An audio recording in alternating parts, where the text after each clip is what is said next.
ಮಕ್ಕಳಿಗೆ ಬರೀ ನಾವು ಅಕ್ಷರಾಭ್ಯಾಸವನ್ನ ಮಾಡಿಸೋದಲ್ಲ, ಅದ್ರ ಜೊತೆಯಲ್ಲಿ ಸಮಾಜದಲ್ಲಿ ಹೇಗೆ ಬದುಕಬೇಕು, ಹೇಗೆ ಬಾಳಬೇಕು ಅನ್ನೋ ಶಿಸ್ತನ್ನ, ಸಂಸ್ಕೃತಿಯನ್ನ, ಆಚಾರ ವಿಚಾರವನ್ನು ನಾವು ಹೇಳ್ಕೊಡುವಂತ ಶಿಕ್ಷಕರು.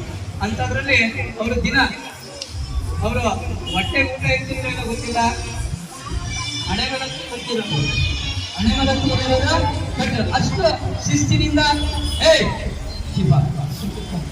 ಅಷ್ಟು ಶಿಸ್ತಿನಿಂದ ಶಾಲೆಗೆ ಮಕ್ಕಳಿಗೆ ಕರೆಕ್ಟಾಗಿ ತಾವು ದಿನ ಶುಚಿತ್ವವನ್ನು ಕಾಪಾಡಿಕೊಂಡು ಹಣೆಗೆ ಕಟ್ಟನ್ನು ಹಾಕೊಂಡ್ಬಾರ್ದು. ಅದೊಂದು ಅವ್ರದ್ದು ಒಂದು ರೂಢಿ. ಆ ಸಂಪ್ರದಾಯನ ಮಕ್ಕಳಿಗೂ ಎಲ್ಲ ಮಕ್ಕಳಿಗೂ ಹೇಳ್ತಿದ್ರು. ಪ್ರತಿ ವಾರ ನಮ್ಮ ಶಾಲೆಯಲ್ಲಿ ದೈಹಿಕ ಶಿಕ್ಷಕರಿದ್ರು ಸಹಿತ ಪ್ರತಿ ವಾರ ಅವರೇ ನಮ್ಮ ಶಾಲೆಯ ಮಕ್ಕಳಿಗೆ ದೈಹಿಕ ಶಿಕ್ಷಣದ ಒಂದು ಯೋಗಗಳನ್ನ ಅಥವಾ ಎಕ್ಸಸೈಸ್ಗಳನ್ನ ಅವ್ರು ಮಾಡಿಸ್ತಾ ಇದ್ರು. ಆ ಎಕ್ಸಸೈಸ್ ಮಾಡಿಸ್ಬೇಕಾದ್ರೆ